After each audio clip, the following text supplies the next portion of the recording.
a Hatstall, a Gryffindor Quidditch player, a prodigy of Transfiguration under the watchful eye of Professor Dumbledore, and, while still remarkably young, an Animagus. In this episode, we follow the long and extraordinary life of one of the most formidable witches of the last century, Minerva McGonagall. Dearest Mr. Pendragon, I have followed the Spellbook Chronicles with keen interest, episode by episode.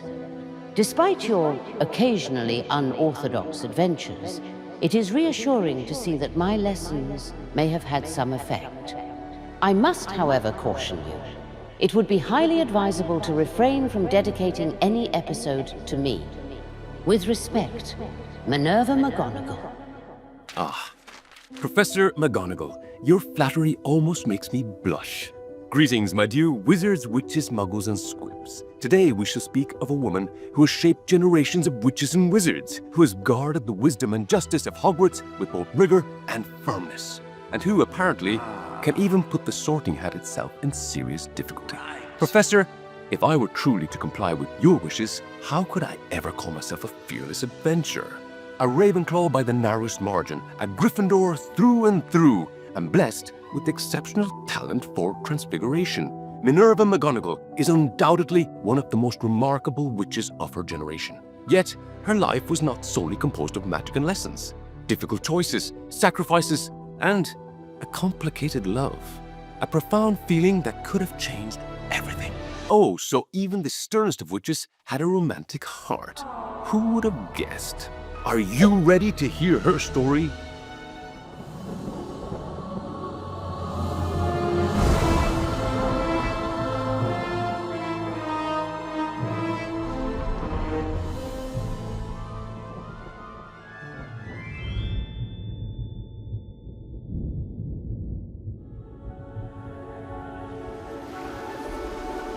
On the 4th of October, many years ago, in a small village near Caithness, in the Scottish Highlands, the stillness gave way to the sound of raised voices and hurried footsteps.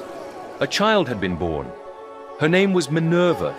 She was the first daughter of Robert McGonagall, a Presbyterian minister of stern conviction, and Isabel Ross, a witch who had set aside her wand for love and learned to pass unnoticed in a world that would never have understood her. The child was named in honor of a grandmother she would never meet, a witch remembered in family stories as a woman of extraordinary magical strength. Robert accepted the choice with quiet uncertainty, noticing the glassy brightness in his wife's eyes, where lay memories he did not share. Memories of the wizarding world, of her youth at Hogwarts, of the strict teachings she had received from her own mother. It was something Isabel had chosen to set aside for love, and something she knew Robert, devoted as he was to his faith, would never truly understand. He wouldn't understand. The birth of Minerva, however, would become the first, almost imperceptible crack in a balance that had seemed carefully preserved. The girl carried magic in her cradle.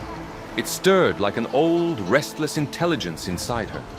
Isabel felt her heart tighten each time an object drifted quietly from a high shelf toward the child's reaching hands. Robert's bagpipes began to play by themselves one afternoon, releasing a wandering melody that seemed to drift through the house without source or touch. A heavy, aging family cat followed Minerva everywhere, settling beside the cradle with the patience of a guardian.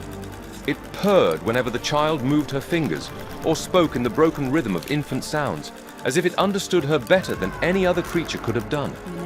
Faced with such events, Isabel spent long afternoons alone with Minerva, protecting the child's small miracles from Robert's gaze, but also finding in those quiet hours the freedom to be herself again. She told the girls stories of the old world, Merlin confronting Morgan Le Fay, and the tales of Beedle the Bard. Yet deep inside, Isabel knew the truth could not remain hidden forever. It should not. She loved Robert as he loved her, and for the sake of their bond and for the future of little Minerva, the secret had to be spoken. I'm a witch. She told Robert about her nature, about the world that moved beneath ordinary sight, about the laws of secrecy that bound witches and wizards across Britain. Silence was his first response. The heart of the Muggle man did not falter before love for his wife and daughter. The truth did not destroy the marriage, but it placed a thin, invisible distance between them, one that Minerva sensed even as a child. The years passed. The girl continued learning the rudiments of magic from her mother, yet found herself growing unexpectedly closer to her father. Robert's temperament carried the patience of his ministry and the stern softness of Highland life. Minerva watched him study his sermons by lamplight, learning the architecture of his thought, his inclination to order, to listen before speaking, to hold emotion quietly beneath measured words. Two younger brothers followed her into the world. Malcolm and Robert Jr. were born after the revelation, and both would eventually manifest magical ability as they grew older. By then, Isabel and young Minerva had become adept at concealing the boy's accidental magic from Robert's muggle eyes, carefully undoing small enchantments before he returned home, sparing him the embarrassment he would have felt at what he might have perceived as his own inadequacy. The exercise amused Minerva, though she would never have said it aloud. On her 11th birthday, the letter arrived. It bore the seal of Hogwarts School of Witchcraft and Wizardry, then headed by Professor Armando Dippet, carrying with it the invitation to embrace a destiny that waited patiently for every child born into magic. Minerva traveled with her mother to Diagon Alley, where she was chosen by a wand measuring 9.5 inches, fashioned from fur with a dragon heartstring core, a combination considered powerful by her mother. Fur wands are said to favor determination and a stern clarity of purpose, responding best to those who carry strong convictions. Dragon heartstring cores are known for power and loyalty, but also for spells that burn brightly and demand discipline. Although she had already learned to mask her emotions, the girl felt a restless excitement at the thought of beginning a new life among her own kind. She watched her mother cry that September day. Pride lived inside those tears, but Minerva also sensed a faint shadow of melancholy envy, the quiet ache of a road that had been taken and another that had been closed forever. Perhaps it was then that she understood, without yet knowing how to name it, the meaning of the path that had chosen her, and the weight of the future that was already waiting inside the stone corridors of a castle she had never seen. Oh, my valiant adventurers, I bring you news that shines brighter than any Loomis. 3 enchanted tiers: Curious Wanderer, Enchanted Explorer, and Master Adventurer. The room of requirement? Nothing but a broom cupboard in comparison. With us, you'll gain early access to every episode, a secret Discord server to keep you ahead of everyone else, and that's not all. Priority replies to your comments, a direct channel to help you choose new content together, and even exclusive wallpapers taken from each episode. And it doesn't stop there. For the bravest among you, extra videos with my director's notes and reflections on the episodes already released. Because, let's be honest, you can never get enough of your dashing wizard adventurer, Quentin Pettigrew. Click join below for all the details. Joining the Spellbook family is a small gesture that supports our journey and allows us to bring content truly worthy of our audience. So thank you sincerely from the bottom of our hearts for being here. And you muggles listening in, I beg you tell me, what on Merlin's beard is a Discord server supposed to be?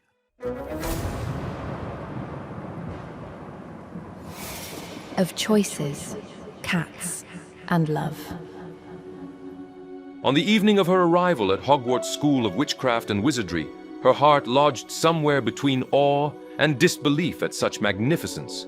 Minerva could not have imagined that she was about to face a decision of lasting consequence, the kind that shapes a life in ways one only understands much later. Minerva McGonagall. At the ceremony, the sorting hat needed only a moment to recognize how intricate and layered the young witch's mind truly was. It lingered for 5.5 minutes, wrestling with its judgment, which made Minerva unmistakably a Hatstall, a rare student whose qualities align so precisely with more than one house that the hat itself is forced into prolonged deliberation. It is said that a true Hatstall appears roughly once every half-century. So, The hat murmured softly into her ear. where shall I place you? Minerva was brave. You're brave. That much was certain. Yes. Gryffindor House is described as the House of Courage. Yet courage, for Minerva, was not the explosive bravery of recklessness. She understood it as the willingness to uphold conviction when conviction proved inconvenient, when it required standing openly rather than retreating into the safer refuge of thought. Ravenclaw House would have offered her a different path, a life shaped by curiosity expressed through observation, by knowledge pursued for its own sake, by thought unfolding with the precision of a carefully constructed proof.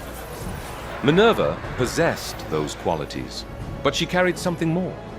The child sensed within herself a gravity that inclined toward action rather than contemplation alone, a belief that knowledge, once gained, demanded responsibility. Intelligence in her mind was never meant to hover in abstraction.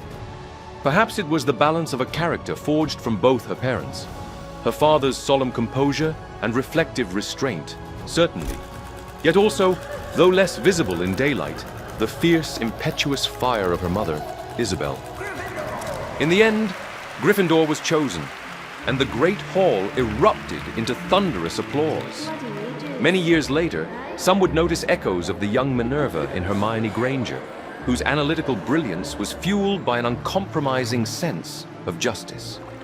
From her very first year, McGonagall demonstrated exceptional talent and a formidable discipline in her studies, quickly earning a reputation as the most brilliant witch of her year. Among all subjects, it was in charms, and even more so in Transfiguration, that Minerva revealed the full measure of her gift, displaying a rare balance between control and instinct, a quality that soon drew the particular attention of Professor Albus Dumbledore, who at the time served as her Transfiguration teacher. It was under his meticulous guidance and quiet protection that during her student years, Minerva chose to test the limits of her ability by undertaking the long and demanding process that would lead her to become an Animagus, her status duly and immediately registered by the Ministry of Magic. Her transformation took the form of a tabby cat, mirroring the Patronus that would later emerge from her wand. Perhaps there lingered within that shape a trace of nostalgia for the old family cat of the McGonagall household, her steadfast companion and guardian throughout her childhood. Among Minerva's many talents, even Quidditch found its place. The sport came naturally to her, and she secured more than a few victories for Gryffindor House during her student years, likely playing as Seeker, though no official record confirms the position. A less pleasant memory, however, belongs to her final year, a vicious fall during the decisive Gryffindor versus Slytherin house match that would determine the cup winner. A foul sent her crashing to the ground.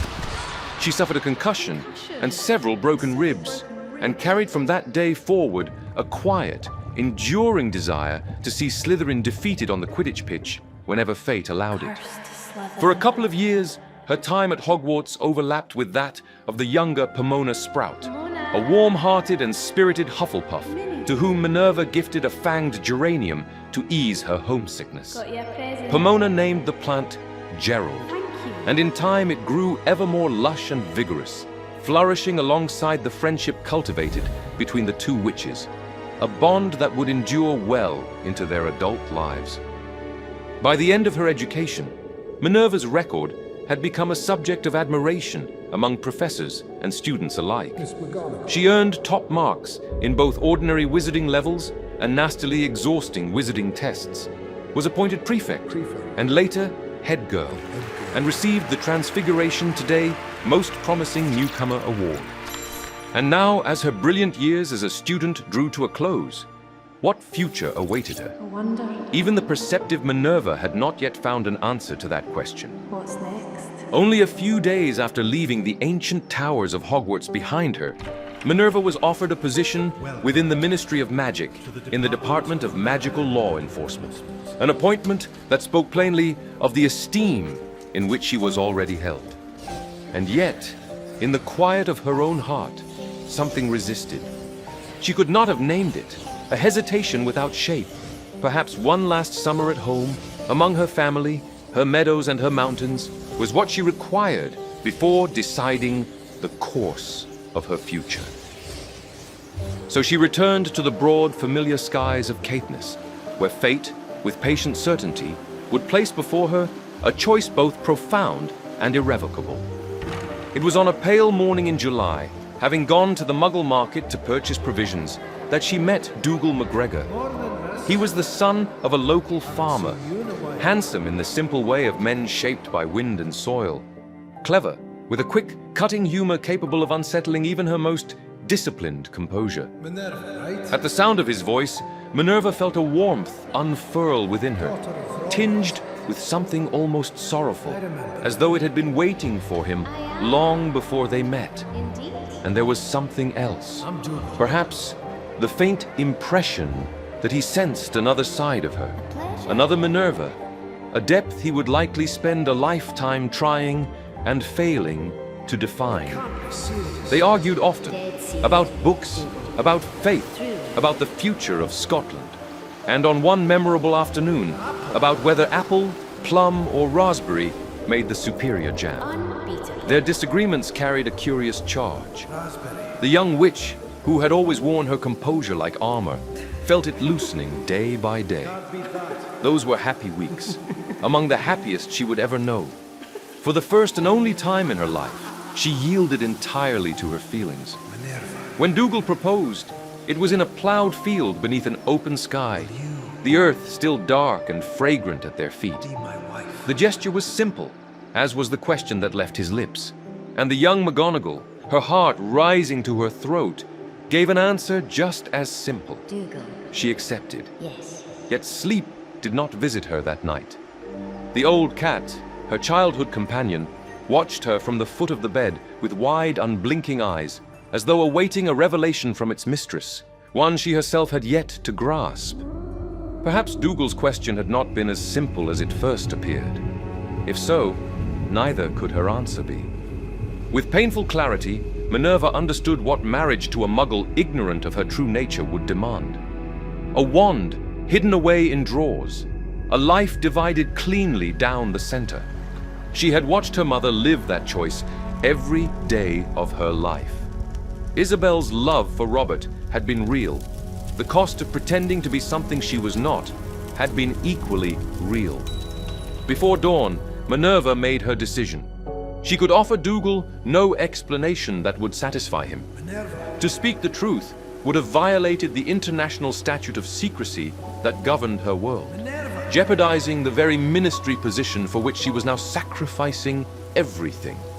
A post earned through her talent, through what she was in her most authentic form, a witch of rare ability and fierce integrity, a heart worthy of Godric Gryffindor. 3 days later, she departed for London. By then, her composure had returned, settled once more upon her features like polished stone. Only a single tear marked its passing. I'm sorry.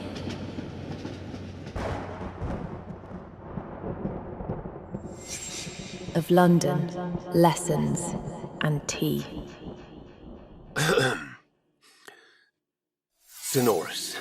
Attention, attention, breaking news! The brand new Spellbook Shop has finally opened its doors. In our shop, you'll find treasures to make even the shadiest nocturne alley merchant green with envy. T-shirts, posters, booklets, and much, much more. To visit the shop, click on the tab above, follow the link in our bio, or head to the store section of our YouTube channel. Or was it YouTube?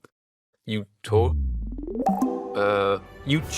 That bizarre Muggle contraption, you know what I mean. And let it be known, dear viewers, your support means the world. Every purchase helps sustain our channel, letting us share new stories and fresh content. So, from the bottom of my heart, thank you, Spellbook family.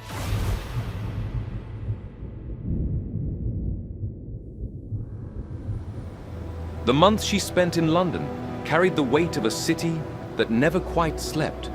Though she continued to serve with remarkable efficiency within the Department of Magical Law Enforcement, Minerva found little comfort among colleagues whose opinions were often shaped by an ingrained suspicion of Muggle society. The prejudice troubled her more than she allowed herself to show. London itself felt distant from the Highlands.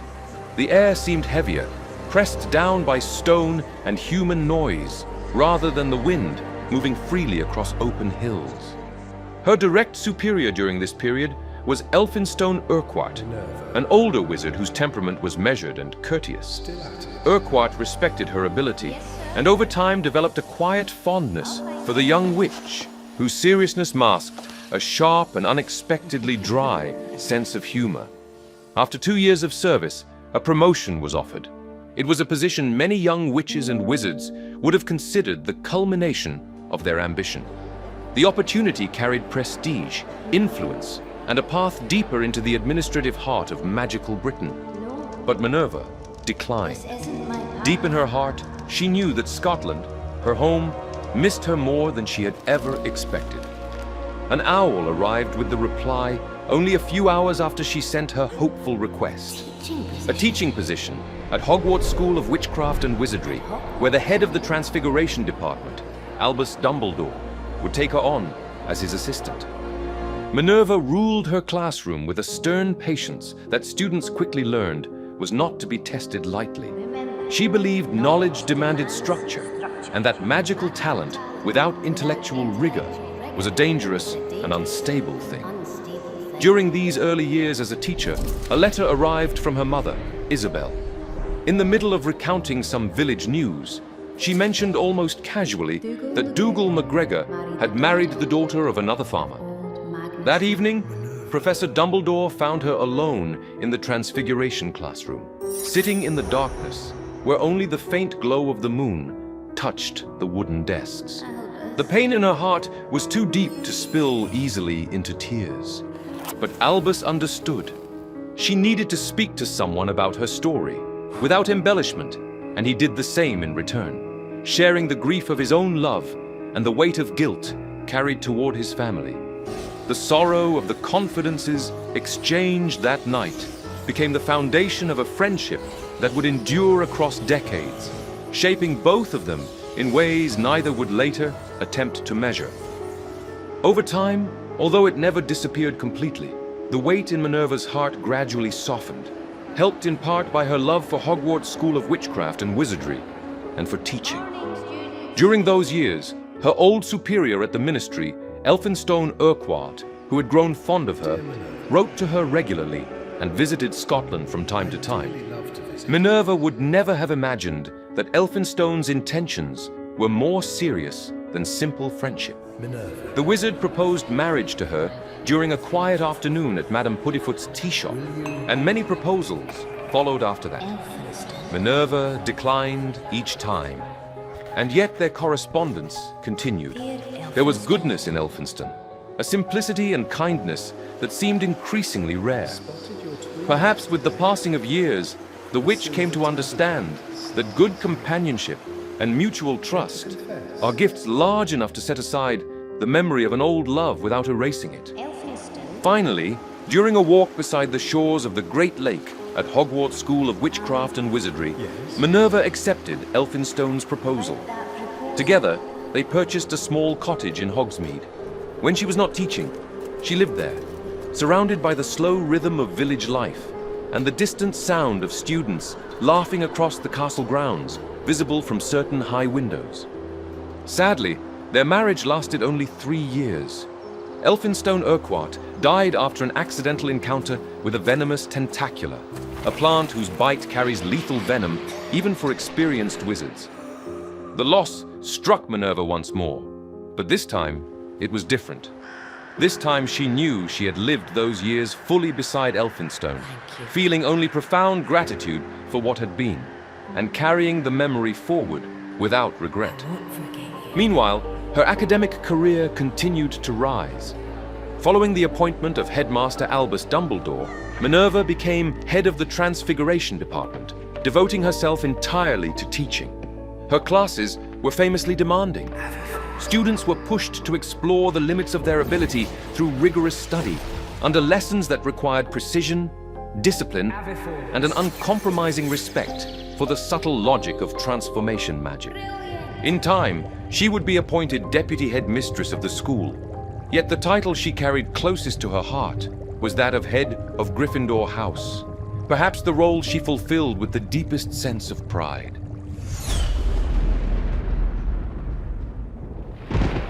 Of loss, heritage, and Gryffindor.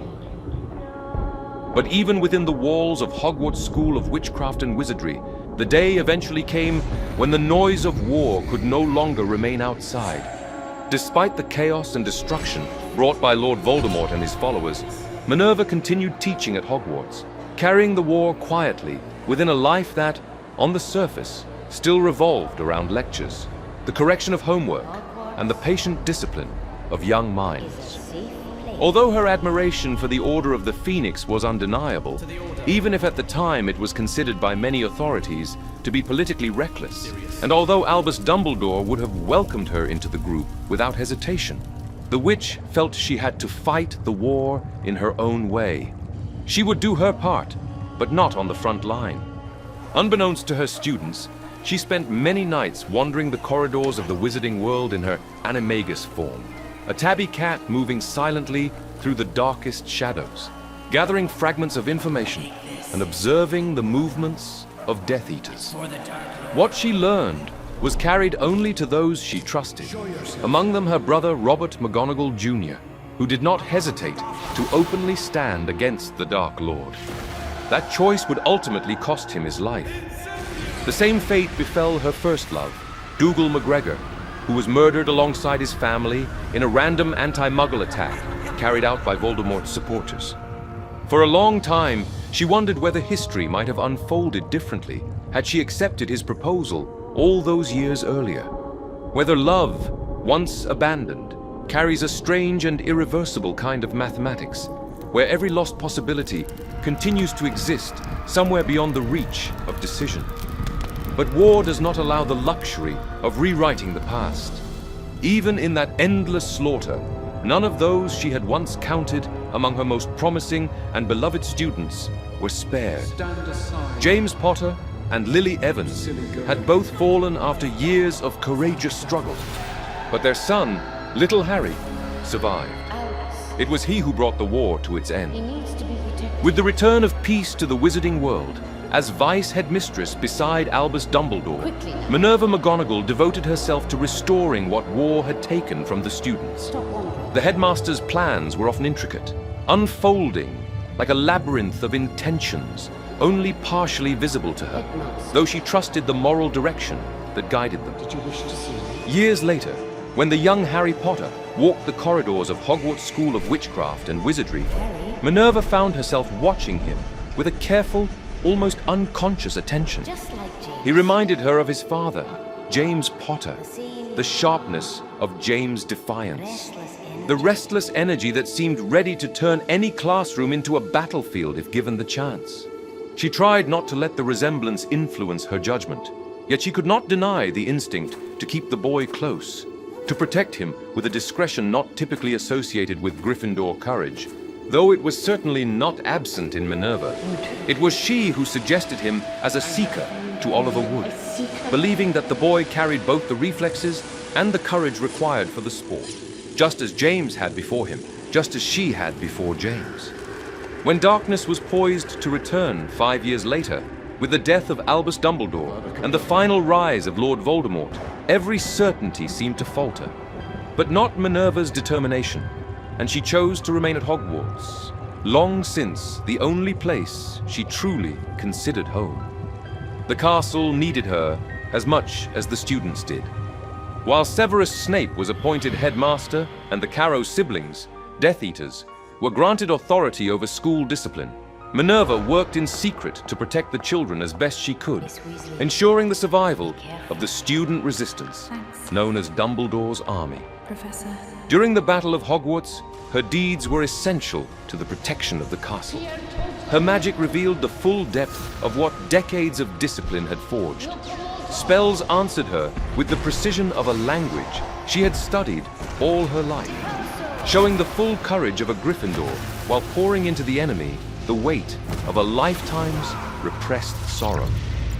After the final defeat of Voldemort, she was awarded the Order of Merlin, First Class, by Minister for Magic Kingsley Shacklebolt for her loyalty to the Order of the Phoenix during the war. Her image was later immortalized on a chocolate frog card, an honor she would later admit she had never imagined receiving.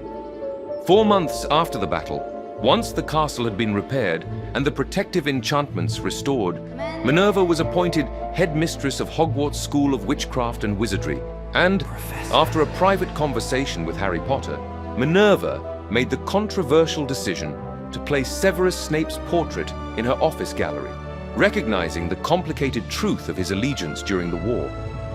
In the years that followed, she devoted herself to the renewal of the school.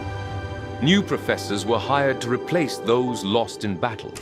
A permanent defense against the dark arts instructor was eventually appointed after the ancient curse that had long haunted the position was broken, and she welcomed Neville Longbottom into the herbology department after his work as an aura, placing him under the leadership of her friend Pomona Sprout, whom he would later succeed as professor of herbology before becoming head of Gryffindor House.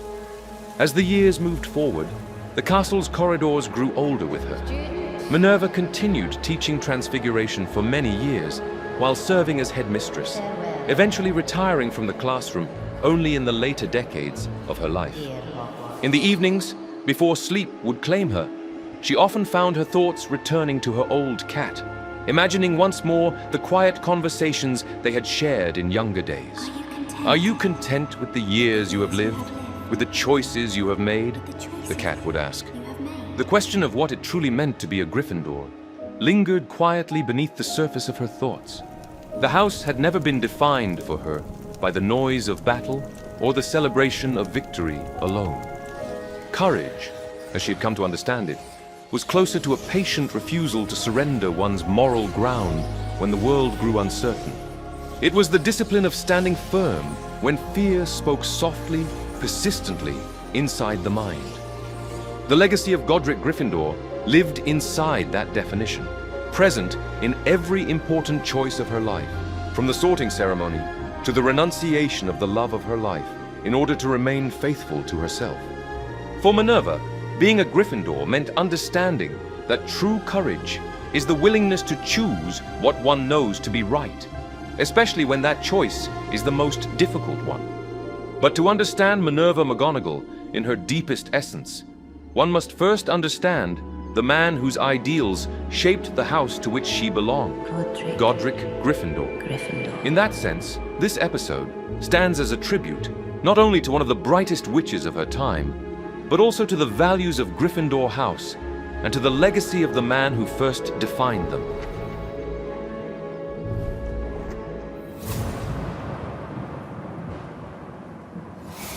Of trolls, muggles, and fire. The year of his birth is lost to time, as are the exact details of the place. But legend says this story begins beneath the shadow of the moors, in a village where the wind howled like wolves and old ways never truly died. A place that centuries later would bear the name of the man at its heart, Godric Gryffindor. He was born motherless. Some say she died in childbirth. Others claim she was a foreign witch who vanished mysteriously. What's certain is that Godric was raised by his father alone, a stern nobleman of pure magical blood with iron principles and cold affections. Discipline ruled Godric's every breath. From age 4, he was taught that muggles, then often called mudbloods with scorn, were dangerous, best avoided. Yet his father bore no hatred. In memory of ancient blood-sealed alliances, he taught caution, not contempt. Crossing into Muggle lands was courting ruin. Perhaps it was this warning that drew Godric's gaze beyond the forest. Even as a boy, curious and bold, he watched Muggle peasants toil in fields under sun and storm. Were they truly so dangerous? When his father discovered these secret excursions, his fury was swift and fierce. Yet Godric, unyielding, called it courage, a stark contrast to the villagers who dared not even utter the name of a Muggle. What? But the man roared. Courage? You wouldn't dare come within 2 leagues of a mountain troll. That isn't courage. It's the foolishness of a child. A dangerous foolishness. One that could have endangered the entire village. Suspicion had crept into the eyes of Muggles, even those who once sought wizards' aid to heal their sickness. Now, the whispers of zealots, those who believed all magic should be burned and wiped from the world, spread like a plague. Their hatred had to be kept at bay. For Godric, it became a matter of pride. Determined to earn his father's approval, or perhaps to silence the restless voice within, he left the village one grey morning, heading toward the high tors of Dartmoor. Rumors swirled, of course, whispers of something monstrous lurking among those granite hills. A mountain troll, older than the trees, hungering for flesh. The boy never returned that day, not as he had left at least. When he awoke, it was not to the cold stone of his ancestral hall, but to the warm glow of firelight and the scent of broth.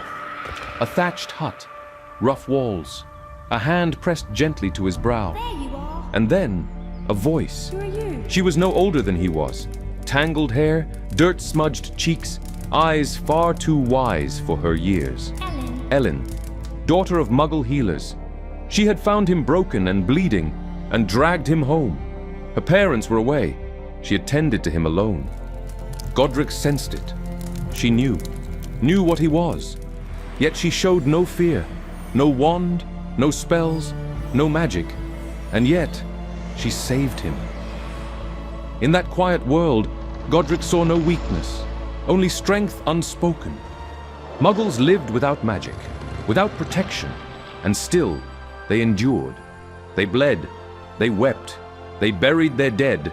Just like any witch or wizard, they were not so different after all.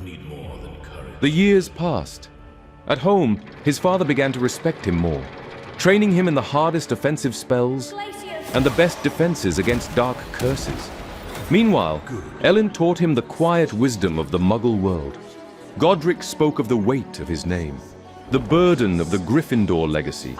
Ellen shared stories of famine, war, and her grandfather, a noble knight long gone.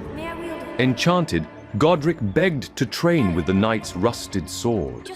She smiled, watching him struggle and strain, all fire and grit, wielding a blade far too big for his small hands. As seasons changed, their secret bond grew deep, like roots beneath frost. Two children from opposite worlds met under twilight skies, showing each other lands they'd never known. Ellen often thought Muggles might never truly accept magic, but she quietly believed that one day wizards would understand, would see the goodness and wonder in Muggles. Not all were wicked, and those who were often hid deep fear inside. You're right. Godric felt he had never heard truer words. She stood before him, wearing a worn, pointed hat, to feel as much a witch as he was a wizard. He looked at her with eyes full of admiration and love. Then came the smoke. News spread fast. Ellen's Muggle village had been raided during the night, left in blood and ruin. The Muggles cried out, "Dark magic!" But Godric knew the truth. The troll of Dartmoor had returned. Older, crueler, hungrier than ever. After all these years, it was still alive, creeping down from the mountains into the Muggle lands. Fierce, famished, hunting. Villages burned, lives were lost. Even Ellen's home was in its path. Godric, stronger and wiser now, could no longer stand by. He left the forest again, not as a boy seeking approval, but as a man sworn to protect. I'll finish this. Sword in hand, wand at his side, he hunted the beast beneath moonlight and ancient trees. The fight was brutal. Flesh torn, magic roaring like thunder, blood soaking the earth. Yet he prevailed. Broken and gasping, he stumbled back to the Muggle village, to Ellen, to his love. Exhausted and wounded, he lost consciousness. When he woke, he knew it was too late. The troll was gone, yes, but so was she. He learned the truth in whispers and fearful looks. The villagers, blinded by fear and ignorance, had blamed her for the destruction. Her stories, her knowledge, her kindness, her friendship with Godric, a sorcerer, a servant of the devil. The village had always known. They called Ellen a witch, and they burned her for it. Something inside him broke. Grief gave way to fury, a rage so vast it could swallow the world. He could have unleashed fire and curse, razed the village to the ground. But then, among the ashes, he saw her pointed hat, untouched. Godric. He remembered her voice, her stories, her smile. She had believed in something better. One day, Godric would build a place where fear did not divide, but unite. Where courage led, not cruelty. A place of learning, fairness, and hope. He would one day call it Hogwarts, but for now, he did not know.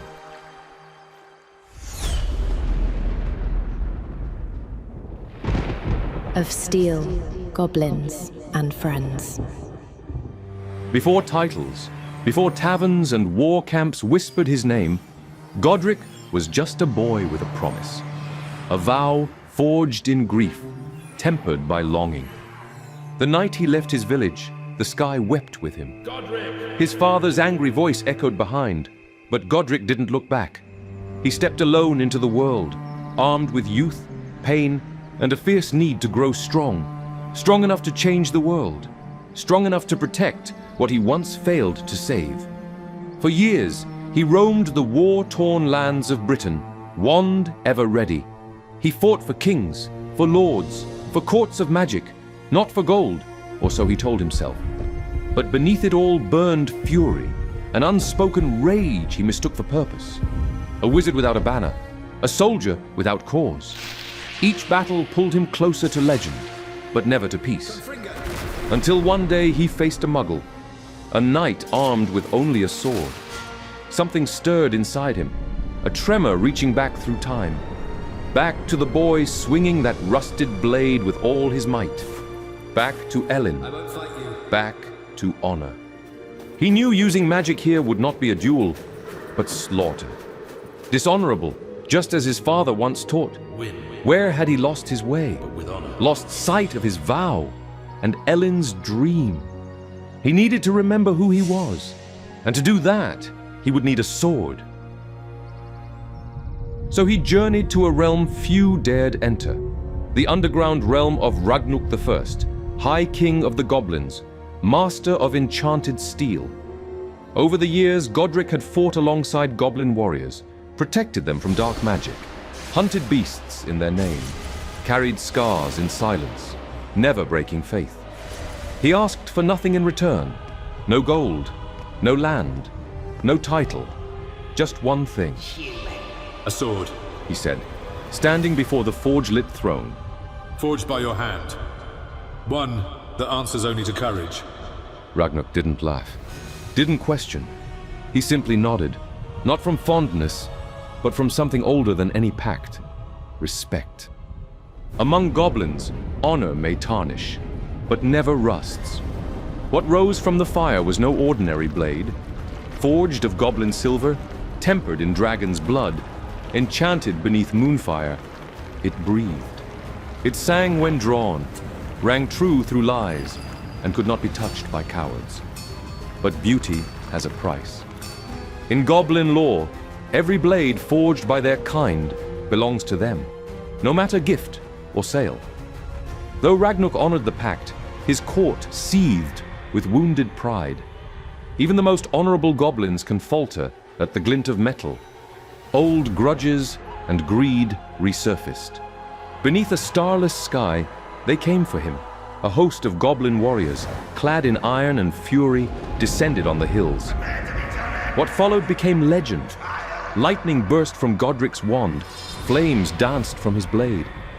When the sun rose, it revealed scorched earth, broken helms, and one lone figure, still unbowed. Leave. The goblins didn't retreat from fear, but from truth. The blade has spoken. The sword had chosen its bearer. To deny that was to challenge magic itself.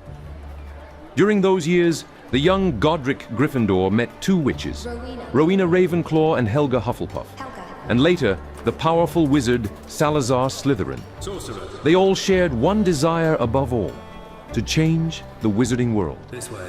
Undoubtedly, They were the most exceptional witches and wizards of their time. Rowena was wise and sharp-minded, Helga kind-hearted and generous, while Salazar was fiercely ambitious, willing to do whatever it took to shape a new generation of capable and conscious magic users. A wizard of extraordinary power, Salazar earned Godric's boundless respect, a respect he returned, particularly admiring the honor with which Godric faced muggles in battle, choosing steel over spell when force was necessary, never exploiting his magical superiority. Their friendship flowed naturally, like a clear, lively spring. United by a deep love for magic and a profound sense of responsibility, they believed it was their duty to create a future where magic was no longer feared, but a gift to be mastered and used for the greater good. Together, they envisioned, hoped, and dreamed until their vision became reality. A school of magic, the first to unite young witches and wizards from the Anglo-Saxon and Celtic lands. A place that would change history for centuries. Hogwarts School of Witchcraft and Wizardry. They chose the Scottish Highlands for their school, a place hidden from Muggle eyes and rich with a rare, pure energy. Ancient magic. None could tame such power alone, but together, through powerful charms and spells, they laid foundations as solid as the castle itself, impenetrable and shielded from Muggle threat. Any non-magical wanderer in those mountains would see only a bleak, forbidding ruin, warning them to stay away. It was the year 993 AD, and the Epic of Hogwarts was beginning. But with it came great responsibility. How to choose which students were worthy. Each founder had a clear vision. They agreed every young witch or wizard with magic should be welcome, but each would be guided by one founder, chosen for their unique traits. For Godric, the true qualities were those his father passed on and life had taught him. Courage, determination, chivalry, and strength of heart. Yet on one point, Salazar disagreed. He believed those without pure blood wielded magic that was limited, unstable, and dangerously unpredictable. Still, trusting Godric, he held back his vision, not to impose it, for the good of the school, for now.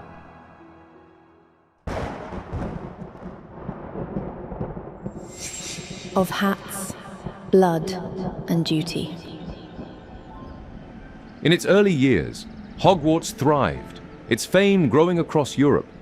But even Godric knew ideals could fade, that one day, hands would fall still and voices sink into silence.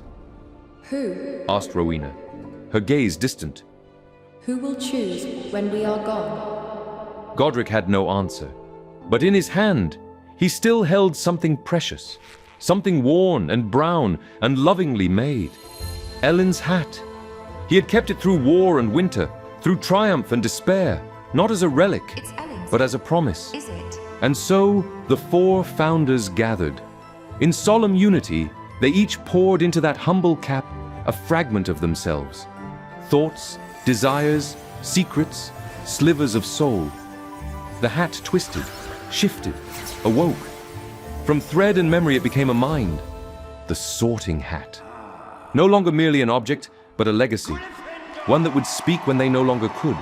One that would peer into the depths of young hearts and guide their magic along its truest path. And when a child stands, alone and uncertain, upon the threshold of choice, the hat remembers.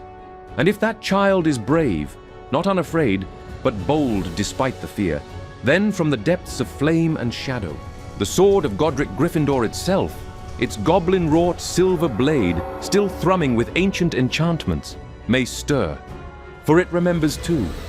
And in that sacred moment, should courage burn brightly enough, the sword shall answer the call.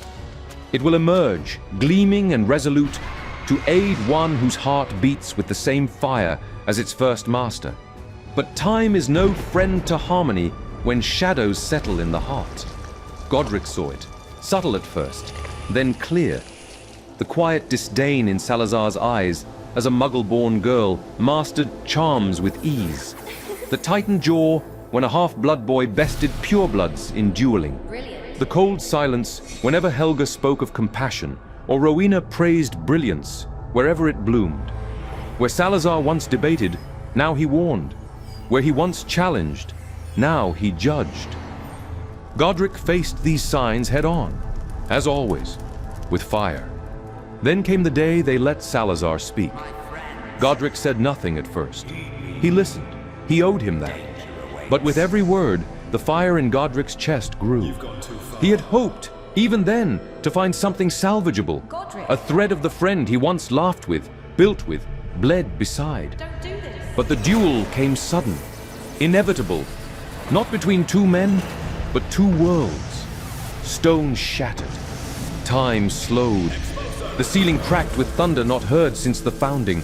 Magic drained like breath from a dying flame.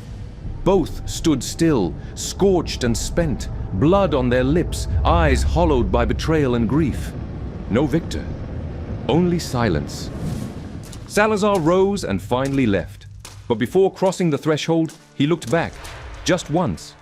And in that gaze was no pure hatred. Not entirely. It was a look carved from rage, sorrow, and worst of all, a bitter unspoken question. How could you choose them over me? And Godric, perhaps more than at any other moment in his life, knew he had to stay still. That was his place, between Salazar and the school. Because in the end, that had always been the point. Hogwarts was more than towers and stone, more than a school. Hogwarts stood for an ideal, his ideal, the one he'd fought for all his life, the one that, even now, when he closed his eyes, let him see Ellen smiling at him. Godric had lost a brother, yes, but he had kept his promise. He had stayed true to himself, and Hogwarts, with his dream, would endure through the centuries to come. And so, my dear wizards, witches, muggles, and squibs, the story of Minerva McGonagall reminds us that strength, wisdom, and courage are not measured merely by spells. The strength to make sacrifices, to follow the choice our heart knows to be right, even when it's the hardest choice, that is what truly makes the difference. I bid you farewell, my brave adventurers. Always here, ready to await you for the next episode of the Spellbook Chronicles, among the wonders, shadows, and mysteries of the wizarding world.